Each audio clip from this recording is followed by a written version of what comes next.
Assalamualaikum. This is Iman Nadeem and I am going to explain the chapter number 4 of Financial Management Accounting और इस chapter का नाम है The Accounting Cycle Accruals and Deferrals। तो basically ये जो chapter है ये एडजस्टिंग एंट्रीज़ के बारे में है कि एडजस्टिंग एंट्रीज़ जो हैं वो कब की जाती हैं, क्यों की जाती हैं और कैसे की जाती हैं।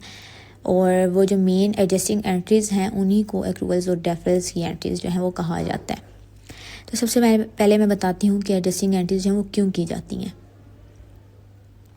एडजस्टिंग एंट्रीज़ जो है वो करने की मेन वजह ये होती है कि कुछ ऐसे रेवेन्यूज़ और एक्सपेंसेस होते हैं जो सिर्फ एक अकाउंटिंग पीरियड को इफ़ेक्ट नहीं कर रहे होते। उनका जो इम्पैक्ट होता है वो एक से ज़्यादा अकाउंटिंग पीरियड्स पर होता है, मोस्टली 2 पे या 2 से भी ज़्यादा। तो ऐसे में एडजस्टिंग एंट्रीज़ जो हैं वो करनी होती हैं। इसके अलावा इसका एक और जो रीज़न है मेन वो ये होता है, वो होता है टाइमिंग डिफरेंसेस। अब मोस्टली जब हम किसी ट्रांजैक्शन को रिकॉर्ड करते हैं वो ऐसे करते हैं कि अगर हमने कोई चीज़ ख़रीदी है, वो चीज़ हमारे पास आ गई और हमने पैसे दे दिए, तो ये दो तरह की एक्टिविटीज़ हुई हैं, इन दोनों को हम लोग रिकॉर्ड कर लेते हैं। या अगर क्रेडिट पे कोई चीज़ है तो वो कुछ अरसे में है, अगर हमारे पास आ गई है और हमने उसको रिकॉर्ड कर लिया। लेकिन अगर ये टाइमिंग डिफरेंसेस इस तरह से हैं कि हमने जिस तरह की रेवेन्यू रिकॉग्निशन है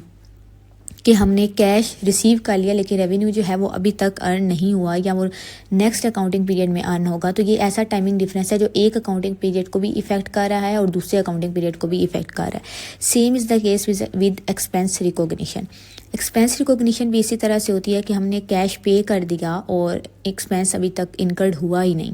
तो ये जो दो एक्टिविटीज़ हैं इनके बीच में अगर टाइमिंग डिफरेंस इस तरह का है कि वो दो तरह के अकाउंटिंग पीरियड्स को इफेक्ट कर रही हैं, तो वो फिर वो ऐसा टाइमिंग डिफरेंस होगा जिसके लिए हमें एडजस्टिंग एंट्री जो है वो करनी होगी। ठीक है,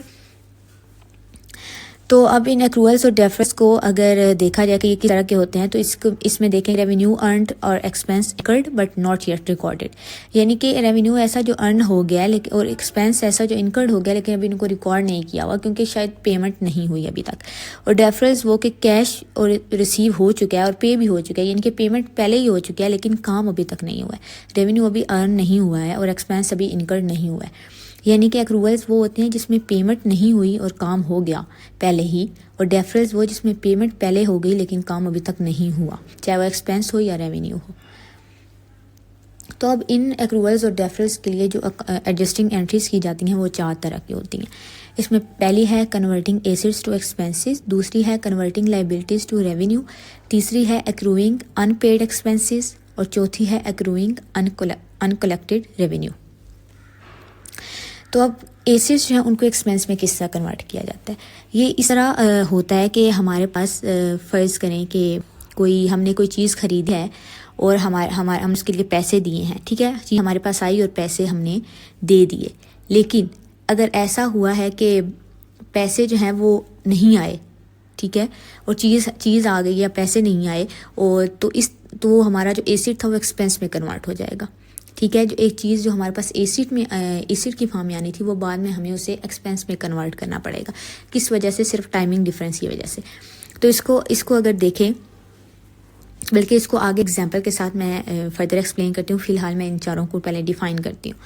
दूसरी जो चीज़ है कन्वर्टिंग लाइबिलिटीज़ टू रेवेन्यू, उसमें ये होता है कि अगर एक चीज़ है, बिजनेस है, उसने कोई कैश पहले ही कलेक्ट कर लिया इन एडवांस में और अभी सर्विसेज जो हैं वो रेंडर्ड अभी करनी है, अभी नहीं हुई, सर्विसेज रेंडर्ड नहीं की, तो ऐसे में उसको जो लाइबिलिटी है उसको रेवेन्यू में कन्वर्ट करना होगा।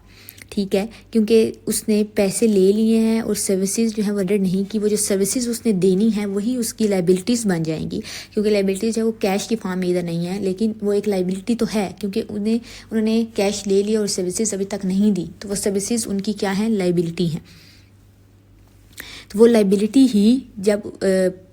पे कर दी जाएगी तो वो क्या बन जाएगी, वो हमारा रेवेन्यू बन जाएगी। ठीक है, जिस तरह इसके पिछले केस में जो एसेट है वो अगर उसके पैसे आ जाएंगे तो वो हमारा एक्सपेंस बन जाएगी। उसके बाद तीसरा है accruing unpaid expenses. Unpaid expenses को किस तरह एक्रू करते हैं कि अगर एक एक्सपेंस जो है वो इनकर्ड हो चुका है इस अकाउंटिंग पीरियड में, लेकिन उसकी जो पेमेंट है वो अभी नहीं आई, वो नेक्स्ट में आएगी, तो वो हमारा एक्रूड एक्सपेंस हो जाएगा। और एक्रूइंग अनकलेक्टेड रेवेन्यू क्या होता है कि जब रेवेन्यू जो है वो अर्न कर लिया और लेकिन मतलब इस करंट पीरियड में अर्न कर लिया, लेकिन वो जो उसकी कलेक्शन है, कैश है, वो नेक्स्ट में होगी, यानी कि अभी तक हमने पैसे कलेक्ट नहीं किए, तो वो हमारी uncollected revenue, accruing uncollected revenue हो जाएगा। अब इसको आगे किसी एग्जांपल के साथ इन चारों को समझते हैं और देखते हैं कि इनकी किस तरह से जो एंट्रीज हैं वो की जाएंगी।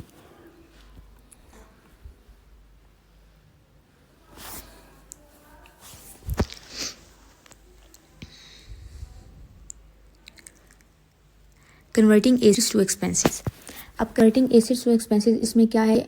अगर हमारे पास एक एसेट है जो हमने ख़रीदा है, अगर वो हमें एक नेक्स्ट अकाउंटिंग पीरियड में वो फ़ायदा दे रहा है या बेनिफिट कर रहा है एक से ज़्यादा अकाउंटिंग पीरियड्स को, तो उसे फिर हमें एक्सपेंस के तौर पे रिकॉर्ड करना पड़ता है। तो इसको हम किस तरह से रिकॉर्ड करेंगे, जिस तरह इसका प्रीपेड एक्सपेंसेस होते हैं। Cash paid in advance for goods और सर्विस, कैश हमने दे दिया कि गुड्स और सर्विसेज के लिए, और वो हमें नेक्स्ट अकाउंटिंग पीरियड में अगर हमारा प्रोडक्ट हमें दे रहे हैं, यानी कि हम उसका बेनिफिट है वो नेक्स्ट अकाउंटिंग पीरियड में उठाएंगे उस प्रोडक्ट का या उस एसेट का, तो वो हमारा क्या होगा, प्रीपेड एक्सपेंसेस हो जाएंगे।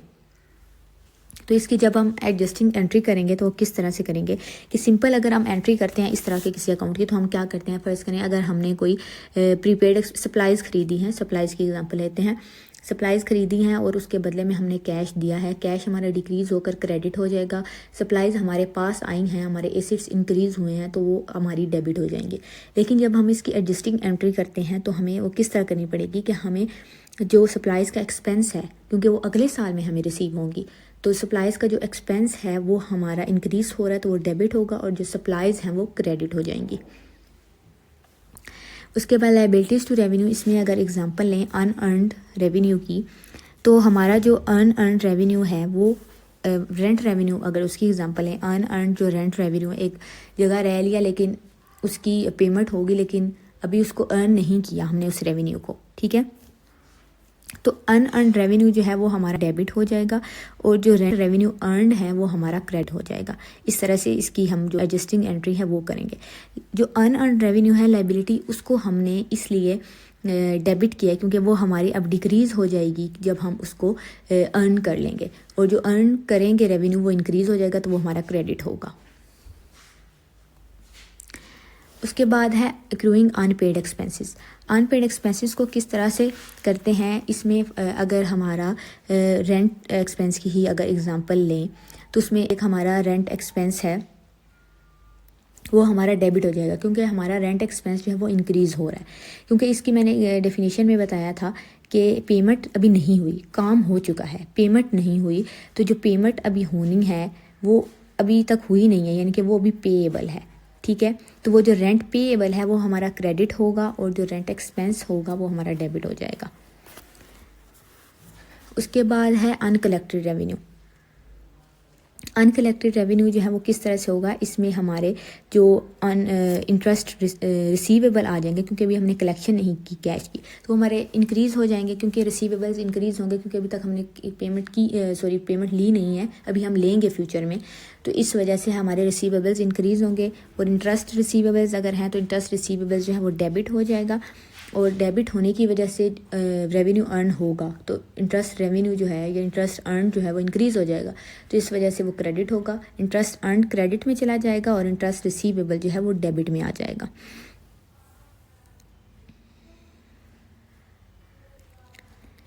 उसके बाद है डेप्रिसिएशन का कॉन्सेप्ट। डेप्रिसिएशन जो है वो क्या होती है, जब हम कोई कंपनी कोई भी ऐसा एसेट खरीदती है जो एक लंबे अरसे तक कंपनी को फ़ायदा पहुंचाता रहता है, तो वक्त के साथ साथ उसकी जो यूज़फुल लाइफ है उसमें कमी आती रहती है, और उसका जो हम इस्तेमाल करते रहते हैं उसकी वजह से, तो ये हमारा डेप्रिसिएशन का प्रोसेस होता है।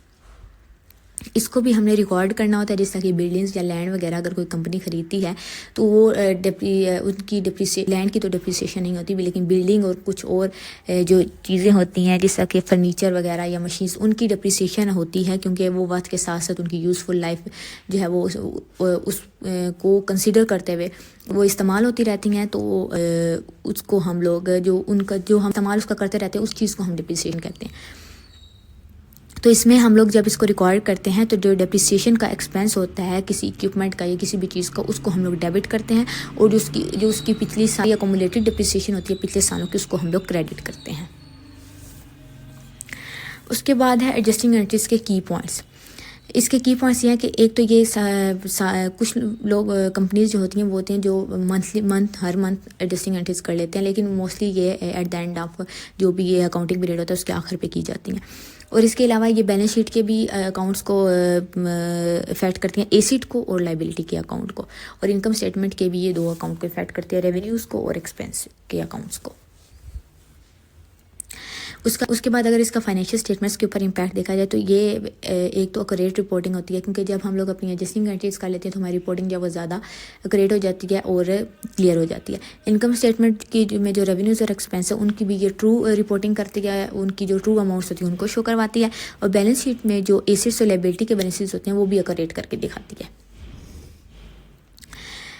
उसके बाद है कि इसका कंक्लूजन अगर देखा जाए तो अक्रूवल्स और डेफरल्स जो हैं ये एक्यूरेट फाइनेंशियल रिपोर्टिंग के लिए बहुत ज़्यादा ज़रूरी होते हैं, क्योंकि मैंने शुरू में बताया कि अगर कुछ ऐसे रेवेन्यूज़ और एक्सपेंसेस हैं जो एक अकाउंटिंग पीरियड से ज़्यादा दूसरे अकाउंटिंग पीरियड को भी इफेक्ट कर रहे हैं और हम इस एंट्री को या इस इफेक्ट को रिकॉर्ड नहीं कर रहे, तो इसका मतलब ये है कि हमारी फाइनेंशियल रिपोर्टिंग जो है वो करेक्ट नहीं है, यानी कि हमें एडजस्टिंग एंट्रीज़ की ज़रूरत है उस फाइनेंशियल रिपोर्टिंग जो उसको करेक्ट करने के लिए। इसके अलावा जो टाइमिंग डिफरेंसेस आते हैं रेवेन्यू और एक्सपेंस रिकॉग्निशन में, जो मैंने बताया कि अगर एक अकाउंटिंग पीरियड में एक काम हुआ है और उसकी जो दूसरी उसको बैलेंस आउट करने की जो एक्टिविटी है वो दूसरे अकाउंटिंग पीरियड में हो रही है, तो उसकी वजह से जो टाइमिंग डिफरेंस आ रहा है उसको कवर करने के लिए एडजस्टिंग एंट्रीज करनी जो ज़रूरी है। और एंड पे भी यही है कि ये इंश्योर करती हैं एक्यूरेट फाइनेंशियल स्टेटमेंट्स को। बस इस चैप्टर में इतना ही था, अगर किसी का कोई सवाल हो तो वो पूछ सकता है। Thank you.